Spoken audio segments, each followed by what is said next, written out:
Kami akan menjawab. Pertama, kami bukan orang FPI. Harus tahu itu. Saya bukan anggota FPI. Kemudian setelah itu, yuk kita pandang segala permasalahan dengan akal yang jernih dan hati yang tenang. Pertama adalah kedatangan Habib Rizik disambut oleh orang sebanyak itu kemauan umat, bukan rekayasa, bukan dibayar mereka. Ayo, Anda posisi seperti saya, adil. Anda tidak di FPI dan tidak jadi musuh FPI. Anda berada di tengah-tengah. Ayo, kedatangan mereka umat segitu banyak bukan direkayasa, bukan kalau rekayasa mau dibayar biar datang, nggak ada. Bahkan ini masa pandemi, semua orang meninggalkan kerjaannya dengan sukarela. Maka yang harus kita pahami, ada apa di balik ini semuanya? Kerinduan kepada apa sih mereka kok sampai seperti itu? Kita jujur. Nggak perlu kita marah-marah ini. Kadang-kadang dimarahkan Habib Rizik. Habib Rizik ingin datang ke negerinya, ingin berjuang, ingin berdakwah. Bukan bukan direkayasa kedatangan mereka itu semua. Nah ini yang pertama yang harus kita pahami, supaya kita tidak suudon ini. Nggak ada rekayasa. Bahkan yang datang itu orang rela berkorban. Kemudian kedatangan beliau adalah apa tadi, membuat kerusakan, keramaian dan sebagainya. Mari kita pandang dengan jujur juga.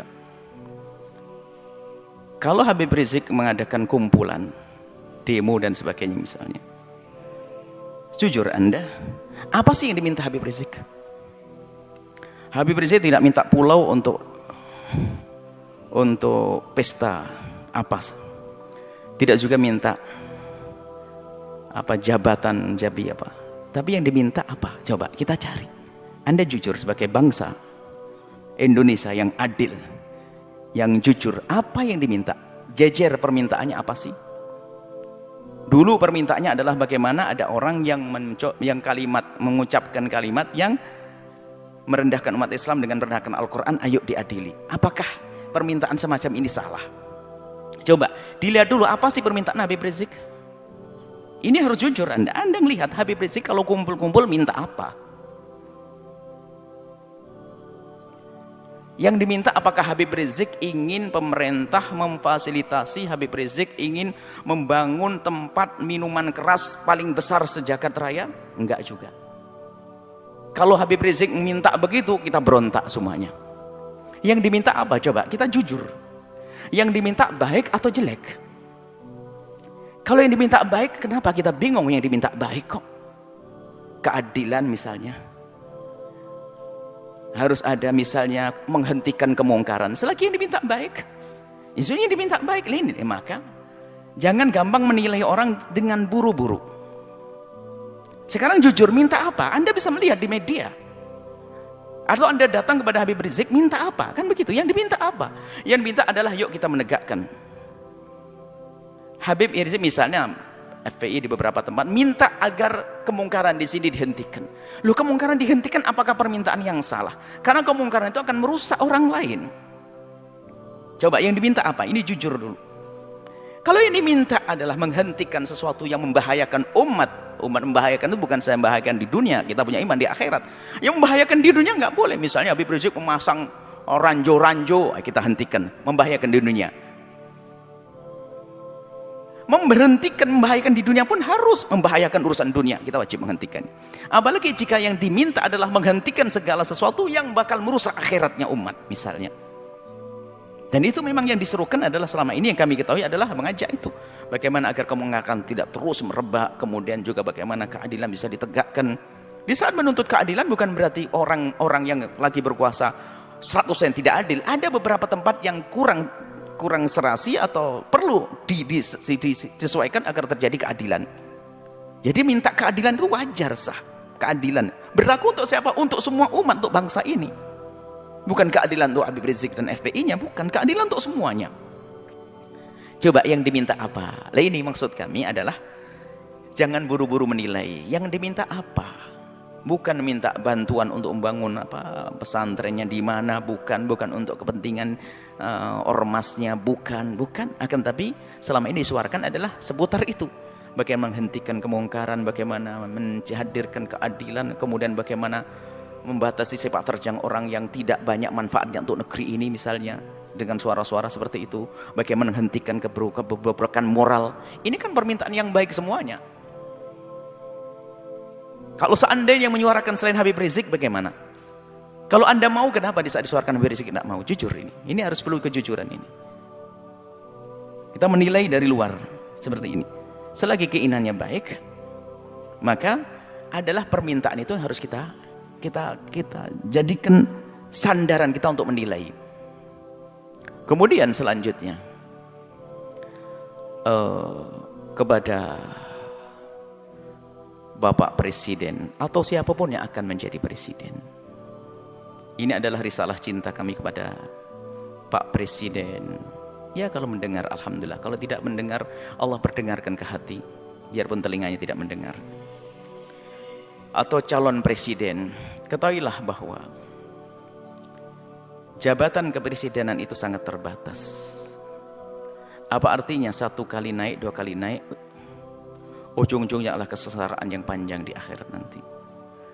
Maka mumpung Allah beri kesempatan untuk naik surga tertinggi, maka hendaknya Pak Presiden atau para calon presiden itu, apalagi yang mereka adalah benar-benar ahli la ilallah, termasuk Pak Presiden kami yakin ahli la ilallah, orang beriman, perhatikan keimanan tersebut. Jadikan jabatan presiden ini adalah untuk selamat di akhirat.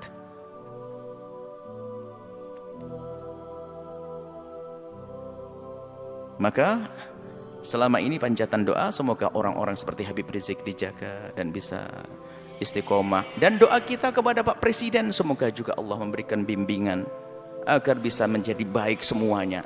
Tidak perlu kita memusuhi, akan tapi kita perlu bagaimana menghantarkan kebenaran.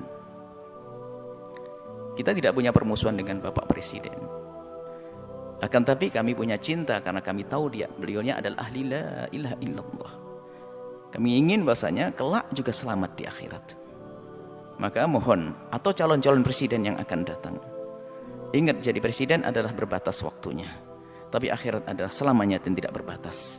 Maka jangan sampai di saat menjabat kepresidenan ini adalah ditipu oleh orang-orang yang ada di kiri kanan kita misalnya, yang punya kepentingan syahwatnya, urusan dunianya, tidak ada hubungannya dengan imam, sehingga kita akan kebawa ke sana. Maka pandanglah dengan adil. Orang yang bakal mengganggu akhirat Anda pinggirkan. Anda bisa melihat pasti di kalangan menteri, di kalangan pokoknya harus dibersihkan dari orang-orang yang bakal mengganggu keselamatan kita di akhirat. Kami yakin Anda ahli iman. Kami mendengar Anda jadi imam sholat, Anda juga umroh. Subhanallah. Tinggal perlu Anda mengikuti hati kecil Anda bahwasanya Anda ahli iman. Maka segala sesuatu yang bertentangan dengan keimanan Anda ini, ayo diberesi, diselesaikan. Karena itu akan ada tuntutan dan tanggung jawab di hadapan Allah Subhanahu wa taala. Kemudian berlapanglah dengan masukan atau kritik dari siapapun. Maka di saat ada misalnya selama ini rame seperti tadi hubungan dengan Habib Rizik dan sebagainya, yang diminta adalah, kami yakin yang diminta Habib Rizik adalah di hati kecil Anda adalah Anda setujui keadilan, kebaikan dan sebagainya. Kami ingin bertemu, ini maksud. Kami yakin insyaallah, kami yakin husnudzon bahasanya Anda orang beriman dan presiden setelahnya. Kami tidak mengarah kepada presiden hari ini. Selagi itu keinginan yang baik, ayo kita sambut. Dan nanti secara umum kritik itu justru mengangkat kita. Bagaimana kita menjadi waspada. Kritik itu kadang kita tidak bisa sadar, tidak bisa mengoreksi diri kita sendiri. Akan tapi dengan kritik itu kita bisa berbenah. Kalau tidak ada kritik kita nggak akan waspada. Seperti di lembaga begini, kalau tidak ada kritik nggak akan ada perubahan. Ada yang kritik, Buya kenapa kok begini, langsung kita buat perubahan. Kira-kira ini menarik. Semakin banyak mengkritisi Anda, sebenarnya semakin besar peluang Anda untuk menjadi lebih bagus. Hanya Di saat dikritiki oleh seseorang, kita lihat, kita pelajari. Lalu bagaimana? Yang mengkritik itu sendiri diajak untuk menyelesaikan bersama. Karena yang mengkritisi biasanya punya bahan, punya modal untuk menyelesaikan masalah. Seperti ini. Ini adalah kepada pemerintah. Jangan menuruti orang-orang yang hanya menuruti hawa nafsunya. Anda akan rugi. Hidup Anda berbatas. Hidup Anda berbatas. Kita tidak rela ahli la ilaha illallah di alam barzah mendapatkan seksa dan di padang mahsyar tersiksa, di akhir tersiksa. Tapi surga kah untuk semuanya? Surga untuk ulama, surga juga untuk presiden kalau mau. Inilah, maka kalau seandainya kesadaran semacam ini hadir, nggak akan ada ontran-ontran semacam ini. Semuanya aman tentram. Semuanya aman tentram. Bisa orang punya niat busuk akan terlihat begitu mudah. Apalagi sekelas presiden, sekelas pemimpin, itu sangat mudah. Orang ini niatnya hanya kepentingan urusan ini, kebaca. Artinya tinggal kalau memang tujuannya nggak benar, merusak negeri ini, merusak bangsa ini, amanah di hadapan Allah. Ya jangan diperkenankan orang semacam itu begitu. Jujur, bukan karena hawa nafsu, bukan hanya mempertahankan kekuasaan. Biarpun kita pertahankan akan berakhir ini kekuasaan kalau tidak kita pertahankan dengan cara yang benar. Tapi harapan kami adalah yang menjabat di negeri ini, presidennya adalah dengan Allah, dengan imannya, lalu selamat nanti di akhirat. Maka demo-demo yang selama ini Anda dengar, Anda perhatikan, Anda sambut sebagai seorang bapak ngayomi anak, sebagai seorang presiden, apa sih yang kamu? Ayo diskusi yang baik. Seperti itu. Jadi selagi itu yang diminta hal yang baik, jangan ditolak. Kecuali dia minta jelek, minta membuat, mestinya ya harus ditolak itu. Perusahaan yang haram, perusahaan merusak, perusahaan ini, perkumpulan merusak. Ini yang harus kita tolak. Tapi kalau orang berkumpul datang kepada Anda, menyuruh, mengajak kepada kebaikan, hendaknya Anda bertanya, karena itu sebetulnya mereka menghantarkan surga untuk Anda.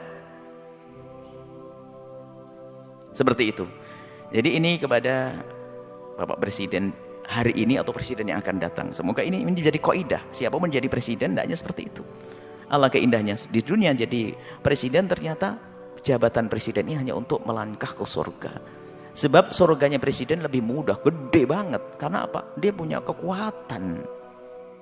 Kekuatan untuk masuk surga mah gampang. Seperti itu. Kemudian selanjutnya, kepada umat semuanya, hentikanlah dengan budaya mengadu domba. Habaib diadu domba dengan habaib, habaib dengan ulama, ormas dengan ormas. Hati-hati, ada Allah. Jika Anda menyebarkan sebuah berita tapi niatnya jelek, ada hitungannya di hadapan Allah. Allah akan porak-porandakan di dalam diri kita sendiri. Kita tidak bisa ngancam dengan senjata. Kami hanya mengingatkan ada Allah. Kita tidak mengancam dengan apapun. Allah, jangan mengadu domba antara habaib dengan habaib, ulama-ulama. Kalau mengambil berita, sekiranya kalau itu maslahat, Anda sebarkan. Tidak memotong omongan orang untuk diadu. Masya Allah. Khususnya para habaib adalah dzurriyyah Nabi SAW yang kita harus mencintai mereka. Apalagi menyebarkan berita-berita. Maka kepada umat semuanya, ayo, ada hitungannya. Yang biasa mengadu domba, maka ketahuilah di dalam rumahnya pun pasti tidak semesra. Ingat, yang biasa menyebar berita-berita nggak karuan itu sebetulnya di rumahnya pun tidak mesra dia. Tidak akan indah di rumahnya. Dengan saudaranya mungkin rebutan waris dengan ini. Lihat, yang biasa menyebarkan fitnah begitu tuh. Yang suka nyebar fitnah-fitnah, memfitnah para habaib, memfitnah para ulama itu, kalau dilacak dalam rumahnya nggak ada mesra. Itu nggak tegur sapa sama saudaranya berbulan-bulan, bertahun-tahun mereka. Mungkin tidak akur dengan bapaknya juga. Kenapa? Hati yang kotor itu. Lihat. Menfitnah habaib. Menfitnah umat Nabi Muhammad, ngadu domba umat Nabi Muhammad saja nggak boleh, apalagi ini dzurriyyahnya Nabi Muhammad sallallahu alaihi wasallam. Kemudian ada karena marah dengan seperti Habib Rizik, marah dengan seperti ini, lalu sampai mengarah kepada perendahan kepada nasab. Innalillah. Sampai ada yang mengatakan katanya, apa betul itu turun Nabi? Ayo dites DNA. Astagfirullah, innalillah. Menafikan, menolak nasab yang sudah jelas semacam itu, maka itu seperti mengqadzaf, menuduh orang melakukan zina. Dosa besar. Kalau sudah jelas itu nasab, sudah kita akui. Jangan mengatakan DNA-nya ini. Ada apa? Kalau kita bukan habaib, mestinya kita mencintai, bukan mengendengki dan ngiri. Nggak ada artinya. Ngiri tambah jauh. Kalau kita mencintai, kita bersambung. Beliau menjadi habaib juga dipilih oleh Allah, bukan permintaannya. Maka kita yang mandang harus mandang dengan hormat. Ada pun masalah jika ada yang kurang tepat di antara habaib salah, ya kita kewajiban menegur. Seperti kita menegur anak kita, seperti di pondok kita ini banyak habaib, anak-anak habaib, ya salah ya kita tegur. Tentunya dengan kasih dan cinta. Tapi kalau sudah mengarah kepada penolakan nasab, ini sudah ada kebenci dan ngiri. Ini adalah bahaya sekali. Hati-hati ini. Kemudian juga kepada pengikut-pengikut FPI. Jangan sampai Anda menodai Habib Rizik. Sepak terjang Anda harus benar-benar direstui Habib Rizik dan diketahui dan sesuai dengan apa yang ada di pikiran dan hati Habib Rizik. Kita tidak ingin ada sebagian orang melakukan satu tindakan ternyata mencoreng Habib Rizik. Ini menjadi masalah. Jangan sampai tujuan Habib Rizik yang mulia, yang istimewa ini ternodai oleh kita-kita apa orang-orang yang dengan perilaku yang terburu-buru, hanya mendahulukan hawa nafsu dan sebagainya. Nah ini maka di sini kita ingin bahwasanya perjuangan orang-orang seperti beliau ini, Habib Rizik ini bisa mulus, sukses. Kemudian nanti juga presidennya juga akhirnya juga sukses. Bangsa ini sukses, surga lah semuanya. Ada percekcokan. Tinggal yang tersisa siapa? Orang yang sibuk ngadu domba, bermusuhan, caci maki dan sebagainya. Hidupnya begitu dia. Dia tidak mesra selamanya. Dan hendaknya antara ormas dengan ormas ini adalah untuk saling melengkapi. PFPI ormas, NO ormas. Nanti ada lagi ormas besar seperti Nahdlatul Wathon ormas, Wasliyah ormas. Tidak boleh jadi saling bermusuhan. Akan tapi ini adalah potensi umat Islam. Ingat, Anda punya Allah. Itu kekuatan.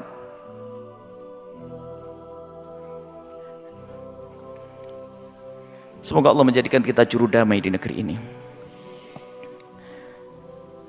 Yang berjuang semoga diberi keikhlasan. Yang punya kebencian dengan pejuang-pejuang semoga diberi kesadaran dan diampuni oleh Allah. Pejabat-pejabat semoga dimulai dari presiden sampai bawah, semoga Allah berikan hidayah, bimbingan, sehingga semuanya kita ini selamat. Tidak boleh kita mengharapkan orang celaka masuk neraka. Enggak. Kita harus merindukan mereka. Nah, kalau semuanya atas dasar ini semuanya, kesadaran rindu kepada Allah, menganggap kebenaran sebagai kebenaran,